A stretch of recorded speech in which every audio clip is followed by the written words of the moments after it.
రాజమహేంద్రవరం జిల్లా ప్రభుత్వ ఆసుపత్రిలో కాలం చెల్లిన మందులు ఇస్తున్నారని సామాజిక మాధ్యమాల్లో జరుగుతున్న ప్రచారంలో వాస్తవం లేదని ఆసుపత్రి సూపరింటెండెంట్ డాక్టర్ పివివి సత్యనారాయణ తెలిపారు. దీనిపై విచారణ కమిటీని నియమించామని పేర్కొన్నారు. ప్రభుత్వ ఆసుపత్రిలో ఆయన మీడియాతో మాట్లాడుతూ సోషల్ మీడియాలో ప్రకటించిన పోస్టుకు రాజమహేంద్రవరం జీజీహెచ్కు ఎటువంటి సంబంధం లేదని స్పష్టం చేశారు.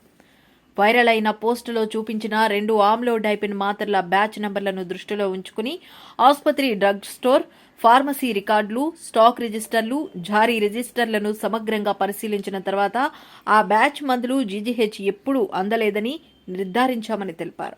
రాష్ట్ర ప్రభుత్వం జిల్లా కలెక్టర్ కీర్తి చేకూరి ఆదేశాల మేరకు ఈ వ్యవహారంపై పూర్తిస్థాయి విచారణ నిర్వహించామన్నారు. జీజీహెచ్ డ్రగ్ స్టోర్లో ఉన్న అన్ని మందులు గడువు తేదీలు పరిశీలించిన తర్వాతే రోగులకు అందజేస్తున్నామని స్పష్టం చేశారు. Chief pharmacy officer P Srinivas, medical officer SK Nasiruddin, RMO AV Subbarao తదితరులు పాల్గొన్నారు. ఇది అధికారుల దగ్గర నుంచి నాకు డిఎంఏ గారు ఫోన్ చేశారు. నేను మధ్యాహ్నం 2:30 ఇలా న్యూస్ వచ్చింది తెలుసా, నాకు తెలుస్తారు అన్నప్పుడు.